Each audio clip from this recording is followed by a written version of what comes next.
네, 그러면 이제 기독교 강요 두 번째 시간 시작해 보도록 하겠습니다. 지난주에는 기독교 강요 1권에 대해서 배웠었는데요. 기독교 강요는 총 4권의 책이 있다고. 근데 제가 두꺼운 책들을 막 가지고 와가지고 보여드리면서 설명드렸었어요. 자, 그러면 제가 한 주 한 주 한 권 한 권씩 살펴보면서 해보려고 하는데요. 우리 지난주에 혹시 뭐에 대해서 배웠는지 한번 그냥 기억나는 단어들 있으시면 툭툭 던져보실 수 있으실까요? 그죠? 깔뱅이에 대해서도 배웠고, 깔뱅이 어떤 사람이었는지, 왜 이걸 썼는지도 말씀드렸었고, 그리고 또 네, 맞습니다, 권사님. 특별 계시, 일반 계시, 맞아요. 그것을 창조주 하나님께서 인간에게 자연을 통해서 보여주셨고, 또 특별한 계시, 자연만 보고 한다고 하면 사실 예수님을 믿지 않아도 모두가 다 예수님을 믿고 구원에 갈 수 있다고 하기 때문에 그렇게는 하나님이 우리에게 구원의 길을 주시지 않았고, 하나님이 살아계시는 것을 자연을 통해 알 수는 있지만 특별 계신 성경에 예수 그리스도를 우리에게 보여주심으로써 복음, 예수 그리스도를 믿고 우리가 믿고 천국에 갈 수 있는 구원의 길을 열어주셨다고 배웠습니다. 하나님에 대해서 주로 크게 배웠던 것 같아요. 창조하신 하나님, 그분께서 우리에게 자신을 나타내는 도구로서 자연, 그리고 일반 특별 계시였던 성경, 이렇게 해서 저희들이 하나님에 대해서 배워봤다면, 이제는 하나님도 중요하지만 또 우리가 예수님을 믿고 천국에 간다는 그 복음에 있어서 가장 핵심적인 내용, 예수 그리스도에 대해서 배울 겁니다. 그래서 1권에서는 하나님에 대해서 배웠고요. 2권부터 2, 3, 4권은 예수 그리스도인데, 예수 그리스도라고 했을 때 이제 제가 PPT로 한번 만들어 왔는데요. 제 2권 그리스도 안의 구속자 하나님에 대한 지식. 우리가 하나님, 예수님, 성령님 삼위일체라고 했을 때 이분들을 다 따로따로로 보지 않고 하나의 삼위일체다, 하나이시고 본질로서 하나다, 한 분 하나님이시다라고 우리가 지난주에 이야기했었는데요. 그리스도 안의 구속자, 하나님이시지만 우리를 구속하시는 하나님, 즉 우리가 아는 하나님 예수님, 예수 그리스도에 대해서 이제 2권에서 배워보도록 할 것입니다. 한번 보시면 1권, 2권, 3권, 4권, 권이 있고 그 권 속에 성경책처럼 장이 있어요. 그리고 그 안에 장이 이제 어떤 큰 핵심적인 토픽을 던져준다면 절로서 이렇게 몇 절 몇 절 이런 식으로 나눠서 거기에 대한 논리적인 답변이 기독교 강요에는 그런 식으로 논지가 정확하게 나와 있고요. 그리고 저기 가로 부분에 제가 따옴표로 해놓은 부분은 기독교 강요 책에서 직접 인용해 온 말이에요. 그래서 깔뱅이 진짜로 한 말을 제가 따옴표로 직접 인용해서 가져온 글이고, 그리고 가로로 되어 있고 로마 기호가 있고, 그리고 숫자들이 있는데, 저거는 이제 모든 칼빈의 기독교 강요를 공부하는 사람들은 이런 식으로 표기를 하기로 약속해야 하는 원칙과도 같은 것입니다. 즉 저기 로마자로 2로 되어 있는 저거는 2권이라는 뜻이고요. 그리고 숫자 1로 되어 있는 건 1장, 그리고 그 옆에 있는 거는 1절이 됩니다. 그래서 저렇게 어딘가 내가 가서 이 글을 이렇게 똑같이 따옴표를 했다, 제가 저렇게 해놨잖아요. 그러면 내가 저게 어디 있는지 찾고 싶다 하면은 기독교 강요 2권을 찾아서 1장을 펴서 1절을 보시면 저 내용이 되어 있어요. 그래서 이제 공부하는 학자로서는 저런 굉장히 표절 시비가 붙지 않고 저렇게 확실히 밝히는 것이 중요하기 때문에 이제 역사학을 배우는 사람들은 저런 식으로 기독교 강요를 표기한다. 그래서 우리 성도님들은 뭐 저렇게까지 꼭 굳이 할 일은 없으시더라도 그래도 저렇게 직접 인용을 했기 때문에 이렇게 PPT로 준비를 해왔구나, 요 정도 좀 더 멋있게 알고 계셔주시면 너무 좋을 것 같습니다. 그러면은 제 2권 1장에서 5장 인간을 아는 지식부터 차근차근 들어가 보도록 할게요. 2권은요 총 1장부터 17장까지의 구성으로 되어 있습니다. 제가 나눠드린 유인물에 보시면 표로 만들어놨어요. 구조를 보실 수 있도록. 그래서 1장에서 5장은 인간을 아는 지식, 우리 지난주에 1권에서 배웠을 때 하나님을 아는 지식과 인간을 아는 지식에 대해서 배웠던 거 혹시 기억하시죠? 우리가 하나님을 알 수 있듯이 인간을 알 수 있는데 이 인간을 아는 것에서 그치는 것이 아니라 또 나 자신을 알 때 하나님을 생각하게 되는 것이라고, 서로 하나님을 아는 지식과 인간을 아는 지식은 서로 그저 교류를 한다, 상호 교류한다, 서로 인간의 모습을 통해서 하나님을 생각할 수 있게 되고 인간의 죄성을 통해서 하나님의 은혜를 알 수 있다라는 내용을 우리가 배웠었는데요. 오늘은 1장에서 5장의 그 내용을 통해서 인간을 아는 지식, 더 특별히 이 인간이라 하면 긍정적인 부분보다 인간에게 있는 그 죄성을 한 번 더 깔뱅은 이야기를 합니다. 그래서 인간이 이렇게 악하기 때문에 하나님의 은혜가 필요한 존재라는 것을 좀 더 강화해서 강조해서 이야기하게 됩니다. 그리고 6장에서 7장은 구속자 그리스도, 인간을 알려고 봤더니 너무나 인간이 악한 거예요. 이 악한 인간을 구원하려고 봤더니 인간으로는 절대 할 수 없고 예수 그리스도만 은총을 주셔야지 우리가 구원을 받겠다 깔뱅이 알게 된 거죠.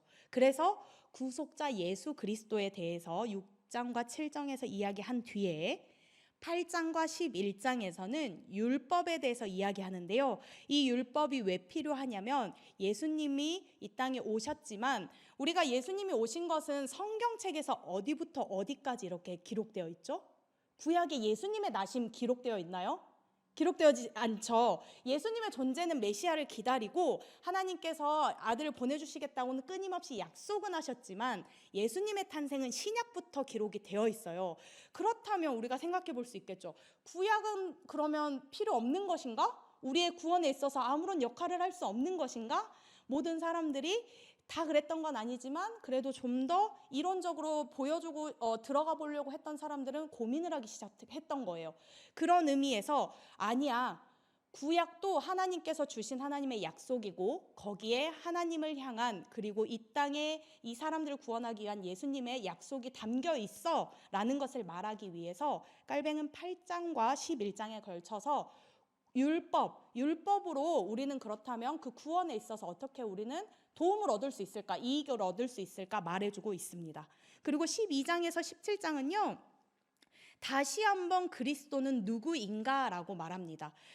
구속자 그리스도에 대해서 이야기는 했지만 12장에서 17장에서는 다시 한번 이 예수님이 진짜 그러면 누구신지, 구속자로서 우리에게 오셨다고 하는데 이 예수님이 어떤 존재신지, 그리고 이분이 우리에게 어떤 일을 하게 하시고 우리에게 어떻게 하시는지에 대해서, 역할에 대해서 칼뱅은 보여줄 예정입니다. 자, 이제 크게 4가지 챕터, 4가지 단계로 해서 나누어 보았는데요. 좀 더 크게 또 그리고 세밀하게 필요한 부분들만 살펴보면서 또 칼뱅의 기독교 강호 2권 속으로 들어가 볼게요. 자, 2권의 1장에서 5장은 말씀드렸듯이 인간을 아는 지식입니다. 인간이라 하면 많은 좋은 점들이 있겠지만 일단 죄인된 인간에 대해서 말해요. 우리가 제1장 혹시 보이시면 요걸 보셔도 좋고 유인물 보셔도 괜찮습니다. 제1장 논제가 1번이 뭔지 한번 읽어볼까요? 시작. 아담은 타락과 배반으로 인류 전체가 저주에 넘겨졌고 그 원 상태가 부패하였다. 원죄론. 흔히들 우리가 아담의 그 죄악으로 인해서 우리는 죄인이다라고 고백합니다. 많이 우리가 믿음이 있기 때문에, 그리고 내가 회개를 하는 그 신앙이 있기 때문에 죄인이라고는 고백하지만 사실 예수님을 믿지 않는 사람들한테 가서 너 아담이 죄를 지었기 때문에 죄인이야 라고 하면 사람들이 어떻게 생각하겠어요? 그죠? 이상하다고 생각하겠죠. 나 이렇게 잘 살고 있는데 왜 내가 죄인이야? 이렇게 당연히 물을 거 아니에요. 이에 대한 답변으로 이제 칼뱅이 이야기를 하는데요. 칼뱅에게 원죄란 교만함과 불순종과 불신앙이라고 말합니다. 그러면서 물려받은 부패, 이것은 누구한테 물려받았을까요? 아담에게 물려받았는데 이제 이 당시에 아담의 죄가 인간에도 온다고 하니까 많은 사람들이 궁금한 거예요. 아니 어떻게 아담한테 올 수 있어? 아담이랑 같이 살았던 사람한테는 뭐 올 수는 있다 치지만 사실 지금 현 시점에 나와 에덴 동산에 살았던 아담과 우리와는 엄청난 시간적 차이도 있고 아예 관계도 없는 사람인데 어떻게 그럴 수 있냐라고 질문했을 때 칼뱅은 이렇게 말합니다. 이 아담이 인간을 대표하는 인간의 대표성을 지니고 있기 때문에 같은 인간인 우리에게는 죄가 있을 수밖에 없다. 아담이 죄를 지었기 때문에 같은 인간인 우리도 하나님을 저버리고 하나님을 여기에 나오는 교만해서, 인간이 교만해서 하나님을 찾지 않았고 불순종, 하나님의 말씀에 선악과를 따먹지 말라는 그 말씀에 불순종했고, 그리고 그 결과로 하나님을 믿지 않는 불신앙에 이르렀는데, 결국에는 이 부패, 인간의 죄성을 우리가 물려받게 된 것이다. 왜냐하면 우리는 아담과 같은 사람이기 때문에 라고 깔뱅은 이야기합니다. 그리고 나서 그러면 그 죄가 우리에게, 인간이기 때문에 똑같이 우리에게 죄가 왔는데, 그러면 인간인 우리가 죄인인데 이 죄인인 인간이 구원을 받으려면 또 어떻게 구원을 받을 수 있을까요? 물론 하나님께서 우리에게 주시는 것도 중요하겠지만 인간의 모습으로 오신 예수님이 두 번째 인간으로 오셨다고 성경은 말하지요. 아담은 첫 번째 인간으로서 와서 하나님께 범죄함으로 실패했기 때문에 이제 하나님께서 이거를 갱신, 새롭게 변화시키기 위해서 이 1번 사람의 잘못을 2번 사람이신, 인간이신 예수님을 통해서 우리에게 보내주셨고 구원을 받을 수 있도록 도와주신 거예요. 그래서 예수님이 아담의 죄를 깨끗이 씻어버리고 없애시고 우리를 구원하시기에 오셨다는 것을 말하기 위해서 아담과 예수님을 인간에 있어서 대표적인 인물로 보고 아담의 그 잘못을 예수님께서 깨끗이 씻어주시고 우리에게 인간의 몸으로 오셔서 구원을 주셨다라고 깔뱅은 이야기합니다. 이 말씀이 여기에 기록이 되어 있는데 고린도전서 15장 22절 말씀이에요. 함께 읽어볼까요? 시작.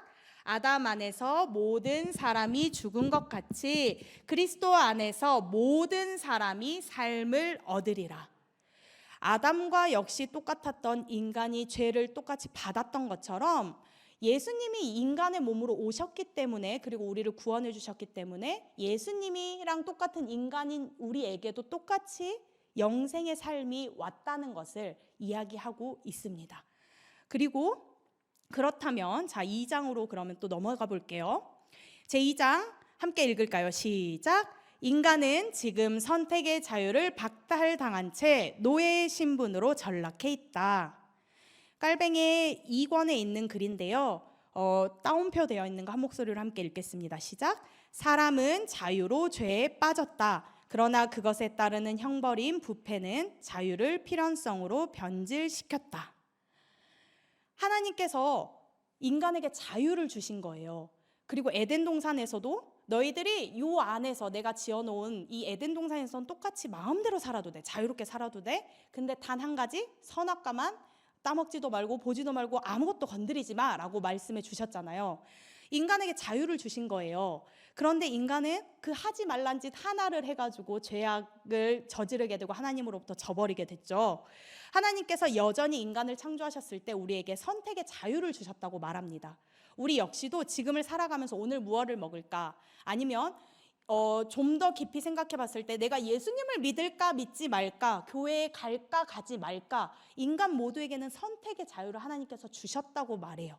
그런데 이 선택의 자유가 우리가 선하고 내가 악하지 않고 하나님의 구원 안에 있을 때는 하나님께서 주시는 마음과 생각으로 선에 있기 때문에 하나님 보시기에 좋은 것들을 선택할 수 있는 자유의지가 생기는데, 이미 우리는 아담의 죄로 인해서 하나님으로부터 멀어졌고 죄 가운데 타락해버렸기 때문에 이 죄 가운데 있는 타락한 인간이 선택할 수 있는 것들이 얼마나 하나님 보시기에 선한 것이 될 수 있겠어요. 우리가 고작 선택해봤자 똑같이 죄인인 인간은 죄를 저지를 수밖에 없는, 악한 것들을 선택할 수밖에 없는 그러한 나약한 존재, 부패한 사람이 되고야 말았다라는 것을 이 장에서는 이야기를 합니다. 그렇다면 우리는 그러면 이제 3장에서도 사람의 부패한 본성에서 나오는 것은 오직 정죄받을 일밖에 없다. 죄로 인해 인간은 머리부터 발끝까지 이미 부패해져 버렸다라고 말합니다. 철저하게 인간의 죄성을 강조하고 있어요. 왜냐? 하나님으로부터 멀어져 있기 때문에. 그리고 4장에서 그럼 그 사람의 마음속에서 하나님은 어떻게 역사하실까?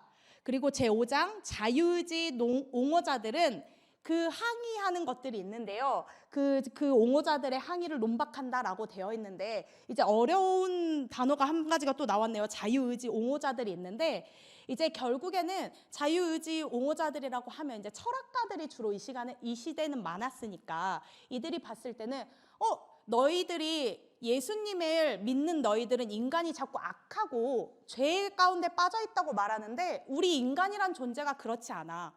성악설, 성선설 요렇게들 많이들 들어보셨잖아요. 성선설의 입장에 있는 사람들이 있는 거예요. 이 사람들이 봤을 때는 우리 인간이 아무리 나쁘다고 할지라도 좀 더 희망을 가지고 있어 봐봐. 사람이 이 인류를 구원할 수도 있고 더 악한 일뿐만 아니라 선한 일을 할 수도 있어 라고 인간을 좋게 보는 입장들이 있었는데 이런 사람들을 자유의지 옹호론자들이라고 이제 깔뱅을 크게 묶어서 이야기해요. 인간을 선하다라고 여겼던 사람들. 그 사람들을 향해서 깔뱅은 이렇게 이야기합니다. 인간은 자유의지의 힘과 하나님의 은총을 뒤섞으려고 시도한다. 구원에 있어서 인간이 분명 구원을 이룰 수 있을 것이라고 너희들은 생각한다. 인간이 선하다고 생각하기 때문에. 하지만 그러한 하나님이 하실 일에 대해서 구원을 이루는 일에 인간이 자꾸 끼어들어서 무언가 내가 이룰 수 있다고 하는 그 착각들은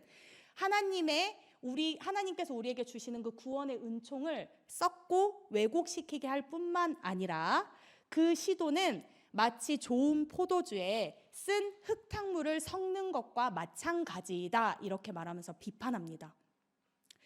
너희들 생각했을 때 인간이 선하다고 생각해서 자꾸 하나님이 구원을 하시는 그 역사에 인간 우리가 힘을 합쳐서 구원을 이룰 수 있어. 예수 그리스도 외에 우리가 선행을 해서 아니면 헌금을 더 바쳐서 무언가를 더 해서 내가 구원을 이룰 수 있다고들 얘기하지만 깔뱅은 전혀 그렇지 않다. 우리 힘으로는 절대 구원을 이룰 수 없고 하나님께서만 우리에게 사랑을 주시고 은총을 주시고 복음을 믿어야지만 우리에게 구원이 있다라고 분명하게 말합니다.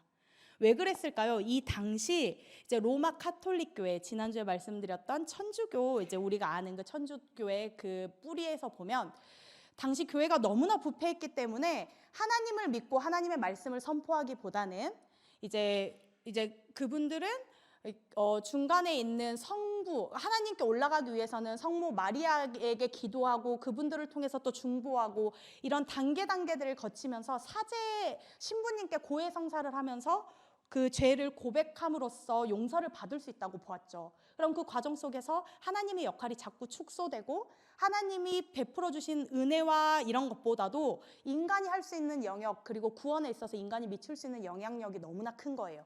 그렇기 때문에 깔뱅은 그거 틀렸다. 우리는 우리의 구원에 있어서 예수님 없이는 우리는 절대 구원을 받을 수 없다. 예수님만 우리를 구원해 주실 수 있는 거다.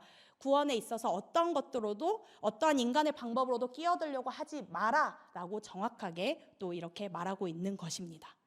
그러면 1장에서 5장에서는 계속해서 하고 있는 게 무엇이었어요? 인간은 죄인이다. 인간은 아담으로부터 시작된 죄가 우리에게 이어져 왔고 그렇게 시작된 그 죄의 씨앗이 우리 마음에 있기 때문에 우리가 나 스스로를 구원받을 수 있게 할 수도 없고 인간이 하는 모든 것들은 악한 일일 수밖에 없다고 이제 깔뱅이 1장에서 5장에서 그렇게 말을 했다면 그럼 우리가 이 죄악된 그 죄인된 인간으로서 이렇게 살 것인가? 아니라는 것이죠. 우리를 구원하기 위해서는 그러면 누군가가 있어야 되는데 바로 그가 구속자 그리스도, 6장과 7장에서 다룰 예수 그리스도를 말합니다. 6장 그 토픽을 한번 읽어볼까요? 시작. 타락한 인간은 마땅히 그리스도 안에서 구속을 구해야 한다. 7장도 읽겠습니다. 시작. 율법을 주신 목적은 구약 백성을 그것으로 억제하시려는 것이 아니라 그리스도 안에서 구원을 얻으리라는 희망을 그가 오시기까지 배양하시려는 것이었다. 구속자 그리스도에 대해서 생각을 했을 때 우리 안에서는 우리는 너무나 타락하고 죄밖에 없는 인간이기 때문에 죄인된 우리에게는 구원이 있을 수가 없는 것이에요. 그러기 위해서는 인간 안에는 구원을 할 수 있는 능력이 하나도 없기 때문에 외부, 인간이 아닌 하나님으로부터 우리에게 구원의 빛이 내려와서 구원의 빛 예수 그리스도를 통해서 우리 안에 하나님을 알게 하시고 우리의 죄를 고백하게 하시고 구원에 이르게 하는 그 길을 우리에게 보여주어야 되는데 그 일을 하기 위해 예수님께서 이 땅에 오셨다라고 말합니다. 그리고 7장에서 이 구원을 이루기 위해서 율법을 주신 것, 구약 아까 말씀드렸죠. 예수님이 오시기 전에 구약의 말씀을 주셨고 율법을 주셨는데 이것은 예수 그리스도 안에서 구원을 얻으리라고 그 희망을 예수님이 오시기까지 신약 시대를 살아가기 전까지의 사람들에게 그 구원을 알려주기 위해서 희망으로서 율법을 주신 것이라고 말합니다. 그래서 결국에는 예수님이 오시기 전에 구원의 방법이었던 율법, 구약 성경의 말씀을 지키는 것과 예수님이 오신 이후에 예수님을 믿음으로써 있었던 그 신약의 말씀, 그것이 결국엔 하나의 구원을 위한 하나의 하나님의 은혜의 방법이었다는 것을 깔뱅은 이야기합니다. 그리고 나서 하나님은 그리스도 안에서 구속자로 자신을 드러내셨고 처음에는 율법으로 구약 사람들에게 나타내셨다면 그 나중에는 예수 그리스도 복음을 통해서 자신을 드러냈다고 말합니다. 하나의 성경, 구약과 신약이 결국에는 구원으로 이르기 위한 길인 것을 우리에게 보여주고 있습니다. 그럼 이제 8장과 11장에서 율법과 십계명에 대해서 한번 보도록 할게요. 제8장은 도덕적 율법, 즉 십계명에 대한 설명입니다. 그리고 9장은 그리스도는 율법 하에 유대인들에게도 알려지셨으나 오직 복음 안에서 상세하고 분명하게 계시되었다라고 어려운 단어로 쓰여 있지만 이런 것이에요. 예수 그리스도를 구약의 사람들도 예수님을 그들이 직접 본 것은 아니다. 왜냐하면 예수님이 태어나시기 전에 구약 시대는 기록되어 있고 구약은 쓰여 있잖아요. 그래서 그들이 예수님을 직접적으로 구약에서 보지는 못했지만 정작 예수님은 신약 성경에 나타나서야 우리에게 명확하고 선명하게 보여지셨지만 그럼에도 불구하고 구약 시대에 있었던 사람들이 예수님을 몰랐던 것이 아니다. 그들은 메시아를 기다렸고 그들 역시 구원이 예수님께 있다는 것을 알고 있었고 하나님을 믿는다는 것은 예수님을 아는 것이기 때문에 그들 역시도 알고 있었다라는 것을 깔뱅이 이야기하고 있는 것입니다. 요거 8장 9장의 내용 중에서 사실은 가장 이야기하고 싶었던 것은요. 제가 6장, 7장, 8장, 9장 이렇게 샌드위치 구조로 좀 이렇게 정리를 해서 가지고 와봤는데요. 6장은 예수님의 표를 보셔도 괜찮고 이것도 보셔도 되는데요. 6장은 예수 그리스도가 누구신지에 대해서 적혀져 있어요. 그리고 나서 갑자기 또 7장과 8장에서는 율법이 적혀져 있거든요. 그리고 나서 6장에서 이야기한 것 같던 예수님을 9장에서 다시 한 번 더 이야기합니다. 예수님과 예수님 사이에 무엇이 있나요 지금? 율법.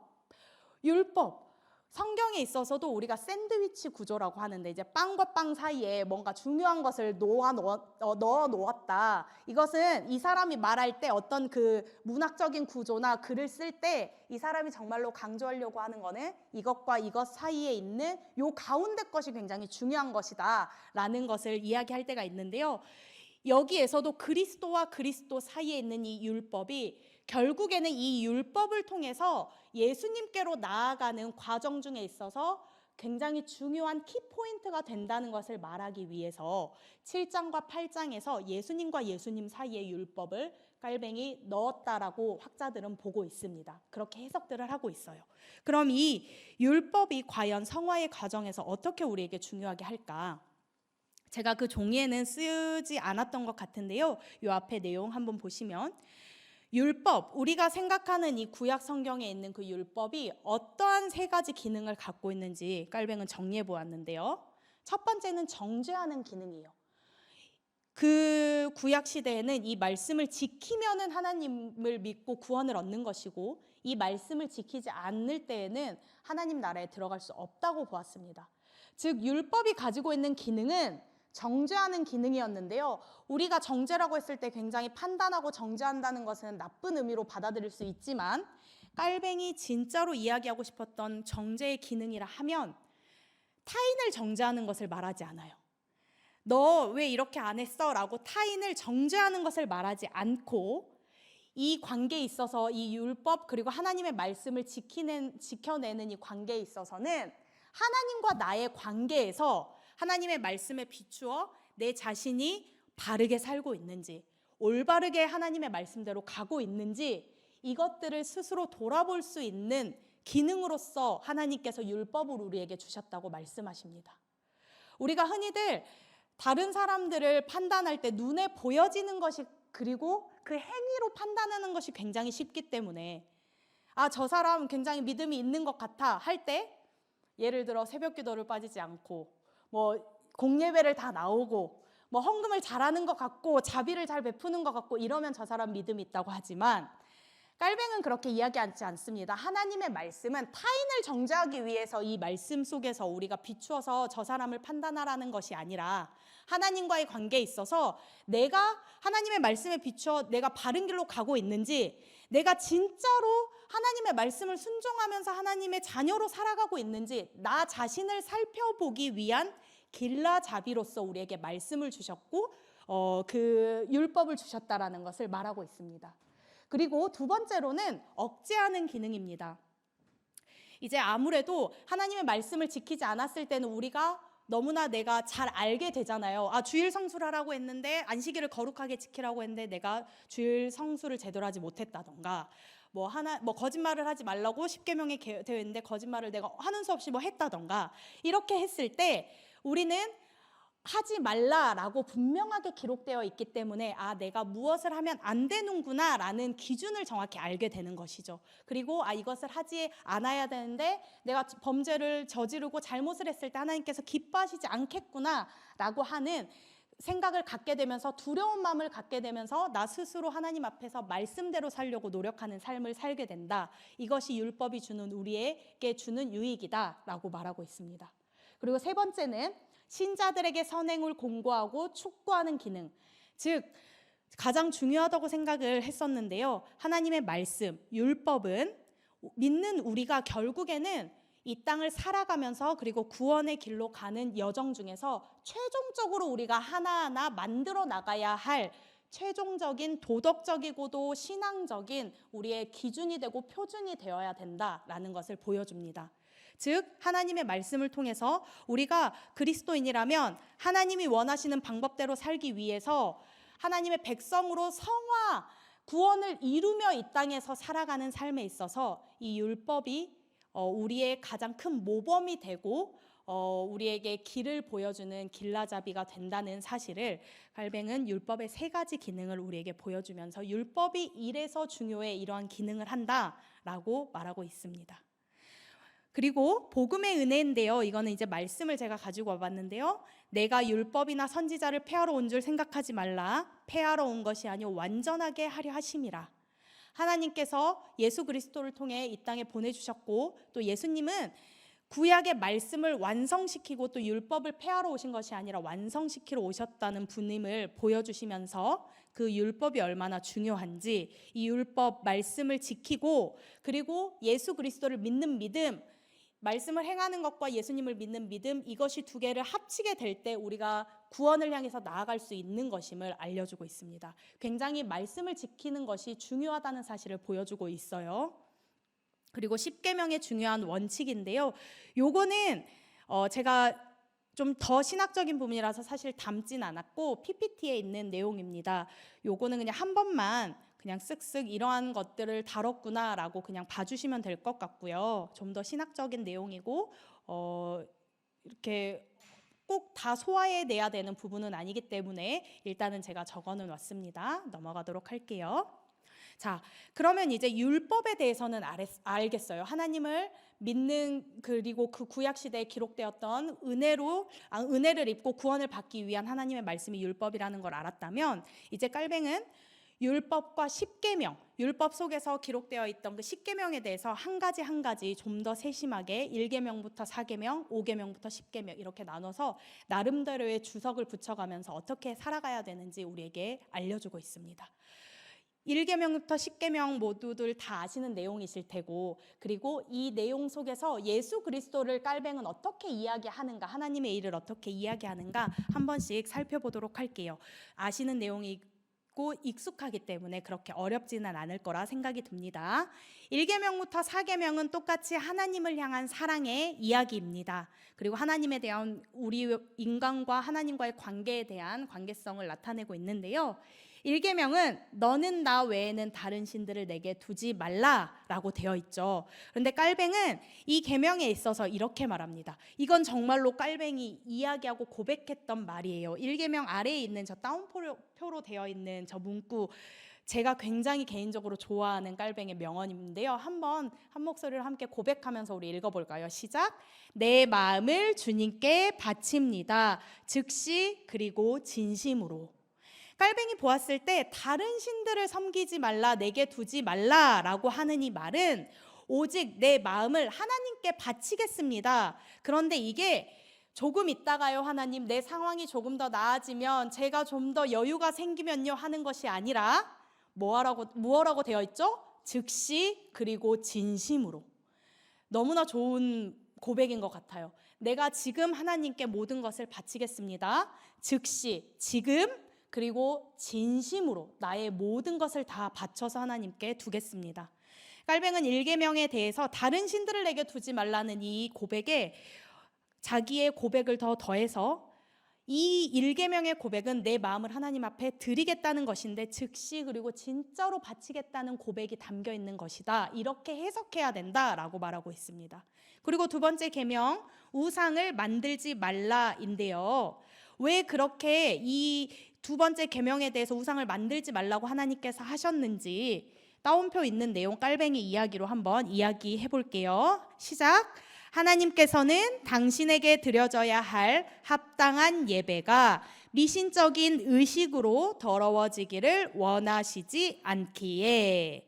우상을 왜 만들지 말라 하셨냐면 하나님께 우리는 마땅히 예배를 드려야 하는 것인데 이것이 아무래도 죄악된 인간, 그리고 죄가 가득한 인간의 이렇게 삶에서 보면 아무래도 눈으로 사람이 형상을 만들고 무언가를 만들면 사람의 마음은 시각적인 것에 빼앗기게 되어 있거든요. 우리가 하나님에 대해서 듣고 그리고 하나님의 말씀을 통해서 살펴보고 보았을지라도 그 형상은 절대 하나님께서 만들지 말라고 하시는 것은 아무래도 눈에 보이는 인간의 것으로 만들다 보면 하나님을 자꾸 하나님 이럴 것이다 라고 상상하면서 그 안에 하나님을 가둬버리게 됩니다.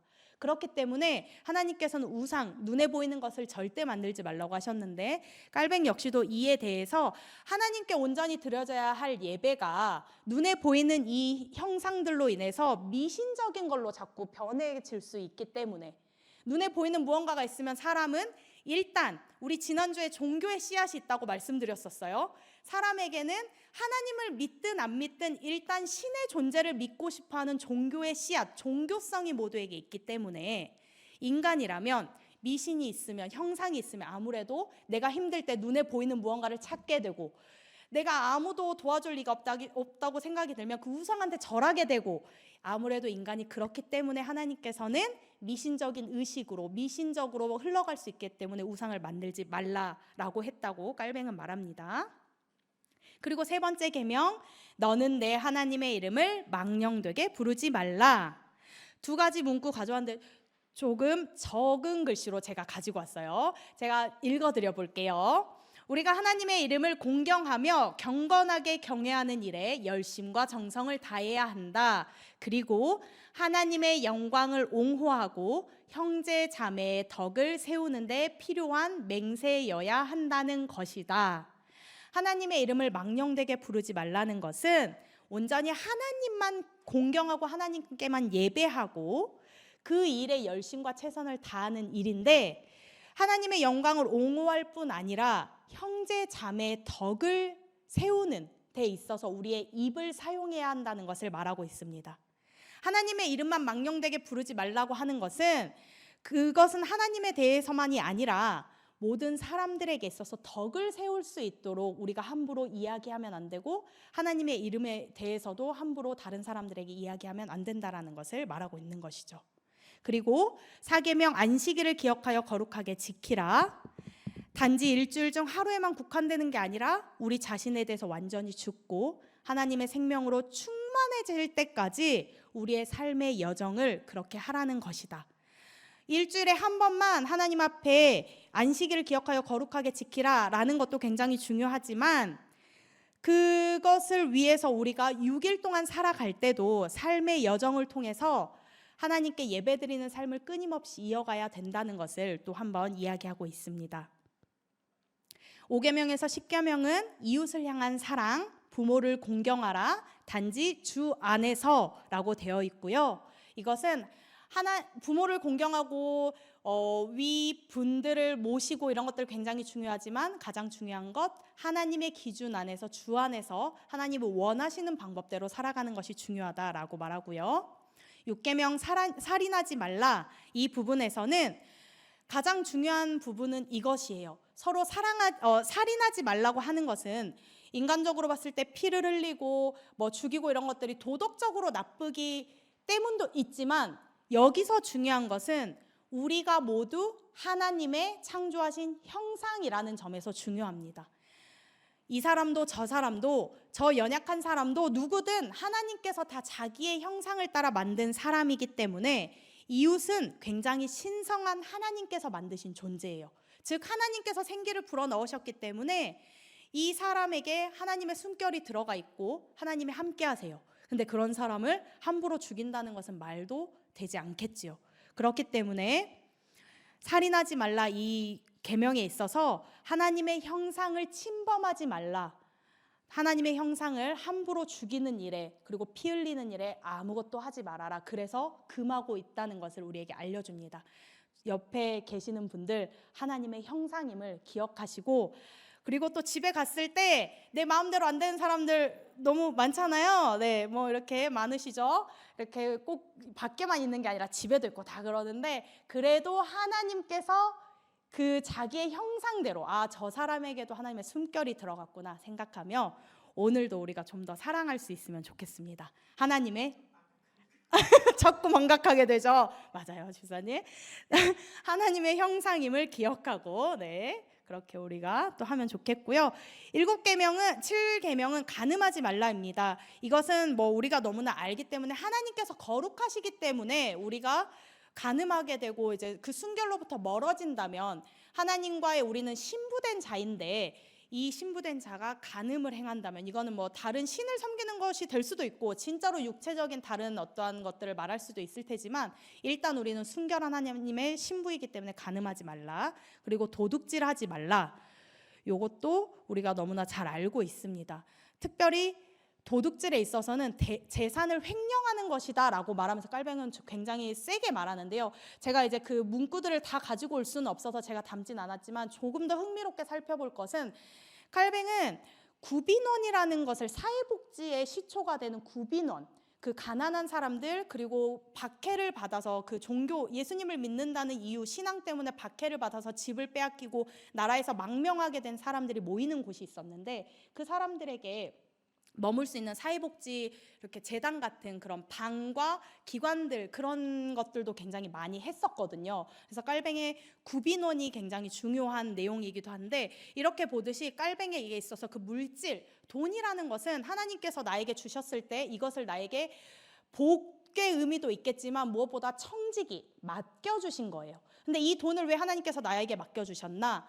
하나님의 사랑을 다른 이웃들에게 나누라고, 다른 사람들에게 나누고 그들에게 베풀어주고 흘려보내는 삶을 살라고 돈을 하나님께서 많은 사람에게 주셨다라고 말합니다. 그리고 좀 더 강하게 말하는 것은 부자들이 자기의 것들을 나누지 않고 사람들을 돕지 않고 사는 것을 하나님이 기뻐하시지 않는다라고 말하면서 그것이 또 한편으로는 도둑질하는 것과 같다라고 말할 정도로 깔뱅에게 있어서 그 돈이라는 것은 나의 자신을 위한 부보다도 나의 이익을 위한 하나님께서 나에게 단순히 주신 복에 대한 것보다도 재정적으로 보았을 때 하나님께서 다른 사람들을 위해 하나님 나라를 위해 쓰라고 주신 것이었다는 그 돈의 관점을 가지고 있다는 게 굉장히 좀 흥미롭고 특별히 눈여겨볼 대목이긴 합니다.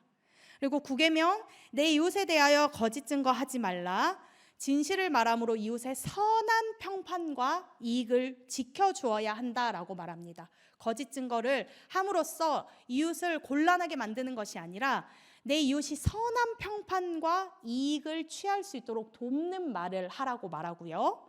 10계명 내 이웃의 집이나 아내나 소유를 탐내지 말라라고 말하면서 우리가 하나님의 사랑 안에서 하나님께서는 우리가 사랑하며 살기를 원하시기 때문에 다른 소유를 탐내는 그 욕망으로부터 멀어져서 하나님의 사랑에 온전히 흠뻑 누리면서 그 안에서 잠겨서 살 때 우리가 그 욕망의 것들을 물리쳐 나갈 수 있다는 것을 말하면서 모든 욕망을 물리쳐야 된다. 그 욕망은 하나님의 사랑과는 어울리지 않는 것이다 라고 깔뱅은 이야기합니다. 그러면서 십계명에 대해서 한 번 더 이야기하고요. 가장 십계명 많은 것들을 이야기해드렸지만 정말로 중요한 핵심적인 구절은 사실 이것입니다. 한 목소리로 함께 또 읽어볼게요. 따옴표 부분이고요. 다른 거는 다 신학적으로 어떤 해석들은 잊어버리셔도 십계명에 있어서 이것은 굉장히 중요하고 별표 한 5개 정도 되는 정말 나누고 싶었던 핵심 내용입니다. 함께 읽어볼게요. 시작. 먼저 우리의 영혼이 참으로 하나님의 사랑으로 가득 차야 한다. 여기에서부터 이웃 사랑이 곧장 흘러나온다. 하나님의 사랑과 용서를 받은 자라면 십계명은 마땅히 지켜야 될 덕목인데요. 근데 그것이 십계명에 있어서 그 지키는 데 있어서 핵심은 가장 우리 영혼이 하나님의 사랑 안에 있고 하나님의 사랑을 듬뿍 받았을 때 나를 통해서 또 다른 이웃들에게 그 사랑을 흘려보내는 삶, 그것이 십계명의 핵심이라고 말합니다.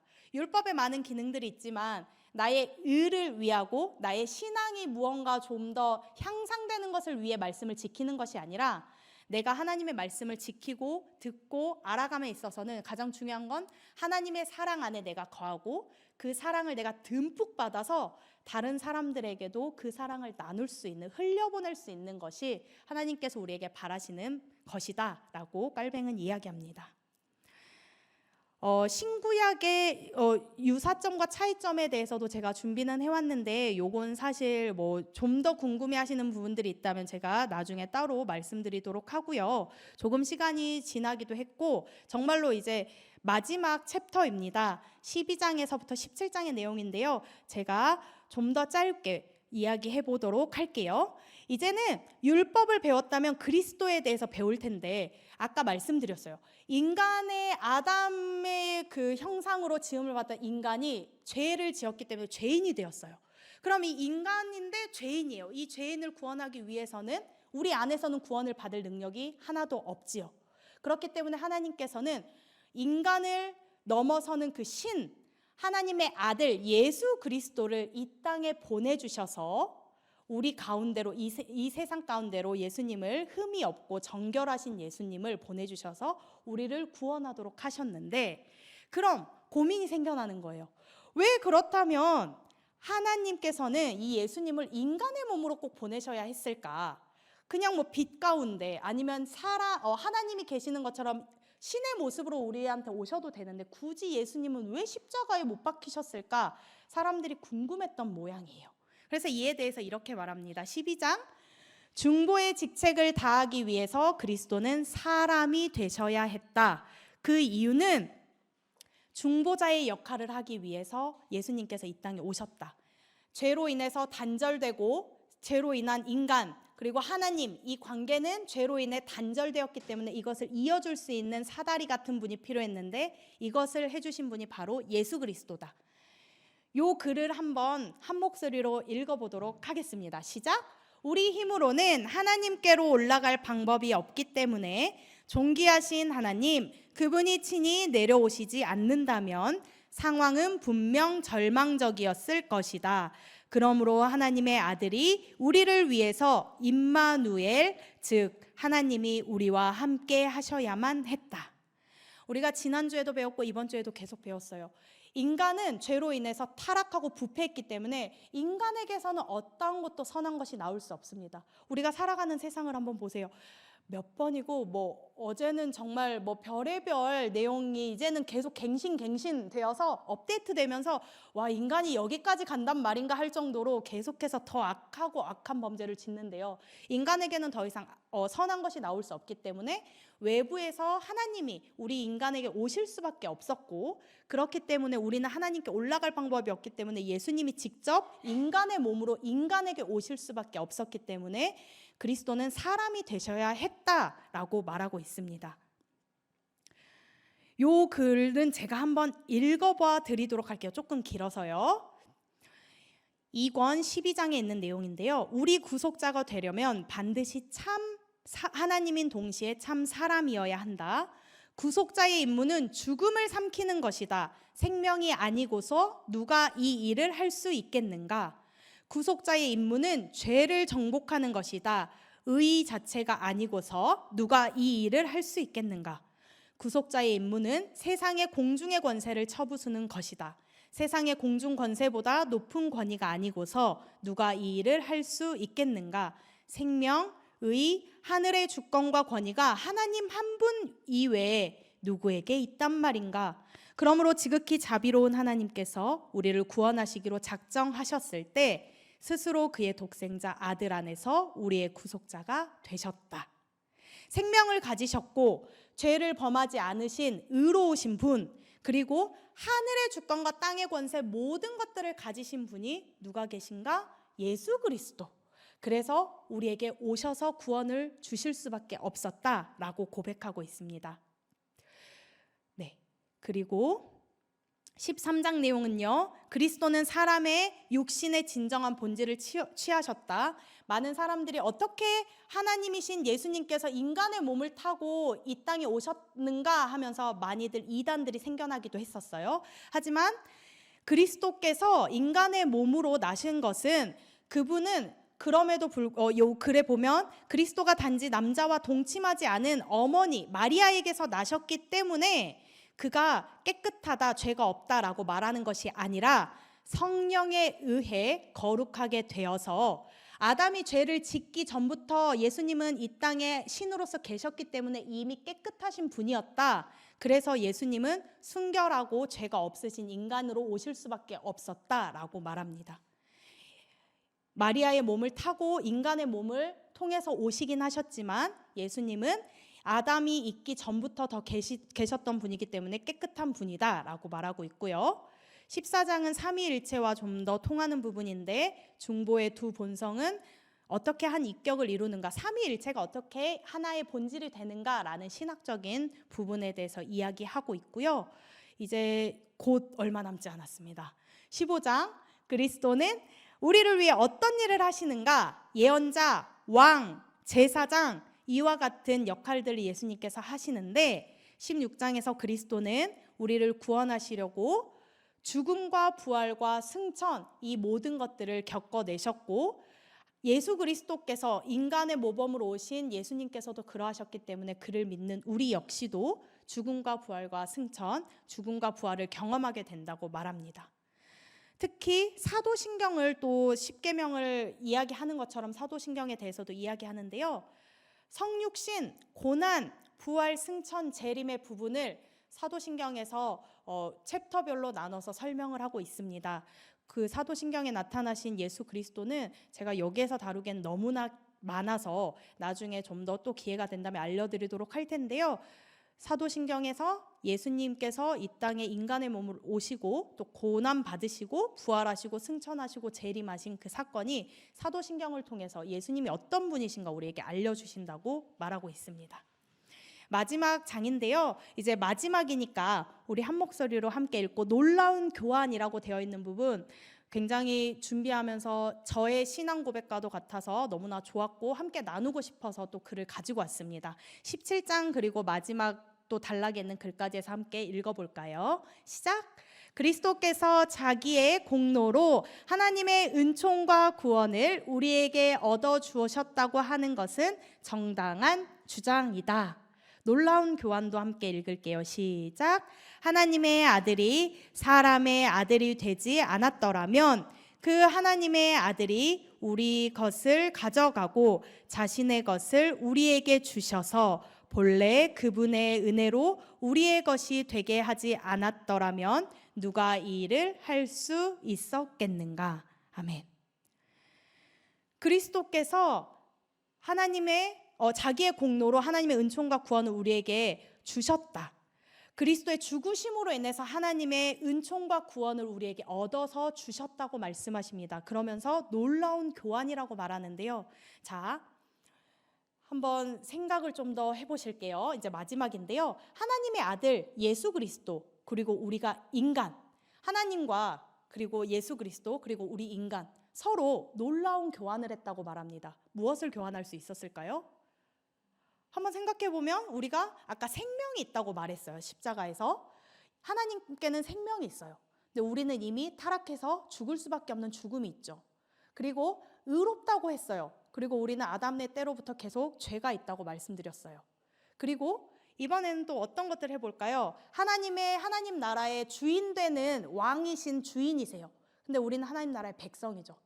이 모든 것들을 봤을 때 이 현대사회 그리고 우리가 살아가는 세상 속에서는 누가 봐도 하나님의 패는 너무나 좋은 패들이 가득하고 우리가 가지고 있는 것들은 하나도 하나님 앞에 득이 될 게 하나도 없어요. 세속적으로 이야기한다면 그러면 이것을 어떻게 교환하실 수 있겠어요?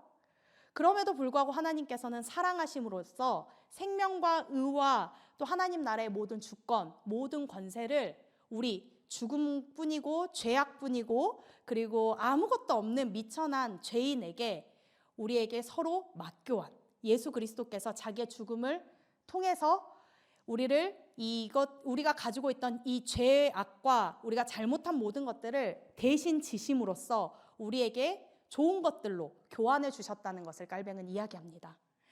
이번 기독교 강요를 또 이렇게 공부하고 살펴보면서 하나님의 은혜가 참으로도 깊다. 우리가 말씀을 듣고 아멘 아멘 하면서도 내가 정작 어떻게 살아야 되는지 모를 때도 너무나 많았고 또 어떻게 하나님을 더 기쁘시게 할 수 있을까 생각할 때 하나님께서 주신 이 은혜가 정말로 크다는 것을 한 번 더 생각해 볼 수 있었던 시간이었습니다. 이제 다음 주에는요, 성령에 대해서 배울 거고요. 그 다음 주에는 교회에 대해서 배울 텐데 하나님께서 이 또한 성령님과 교회를 통해서 우리에게 구원을 주시기 위해서 어떻게 하시는지에 대해서 살펴볼 건데요. 모든 초점에 있어서 인간의 구원은 즉 하나님의 사랑이 어떻게 우리에게 나타나는지 하나하나 또 살펴보면서 하나님의 사랑 안에 깊숙이 들어갈 수 있는 시간이 되면 좋겠습니다. 너무나 어렵고 복잡한데도 또 머리를 팽팽 돌려가면서 또 많이들 이렇게 고민하시면서 또 들어주셔서 너무나 감사드리고요. 이게 조금 제가 드린 페이퍼가 조금 생소할 수도 있고 어려울 수도 있지만 그래도 이런 단어들이 있네, 용어들이 있네, 친숙하게 조금 생각해 보시면 또 성경을 보실 때 또 많은 눈을 띄울 수 있는 귀한 길라잡이가 될 줄 믿습니다. 그렇게 우리가 또 깔뱅이 느꼈던 하나님의 은혜가 우리 안에도 또 담겨지고 또 전해지기를 소망합니다. 제가 그럼 잠깐 기도하고 마치도록 하겠습니다. 하나님, 인간은 태어나면서도 하나님의 존재에 대해 늘 궁금해했고 많은 사람들이 하나님의 존재에 대해 밝혀보려고 애쓰며 살아왔습니다. 우리 안에도 하나님을 아는 지식이 있다고 말하면서도 하나님, 우리가 때로 해결하지 못하고 궁금함에도 말하지 못하는 부분들이 있었습니다. 하나님, 이 시간을 통해 하나님을 조금 더 알기 원합니다. 나 자신을 아는 지식과 더불어 하나님의 더 큰 은혜를 느낄 수 있는 시간들이 되게 해주시고 지혜를 주시고 하나님을 아는 지식으로 인해 나의 삶이 더욱더 윤택해지고 하나님을 기쁘시게 하며 하나님의 사랑을 많은 이들에게 또 나눌 수 있는 귀중한 삶이 되기를 원합니다. 놀라운 교환으로 우리에게 사랑을 보여주신 하나님, 내가 하나님께 교환을 받아 생명을 얻고 내가 사랑을 얻고 또 의로움을 얻었으니 나도 이제는 다른 이들에게 내가 가지고 있는 하나님의 사랑으로 또 교환하고 나누어 주며 다른 이들을 이롭고 유익하게 만들 수 있도록 주님 함께하여 주옵소서. 하나님, 우리와 함께해 주시고 우리를 사랑해 주시니 감사드립니다. 예수님의 이름으로 기도드립니다. 아멘. 감사합니다.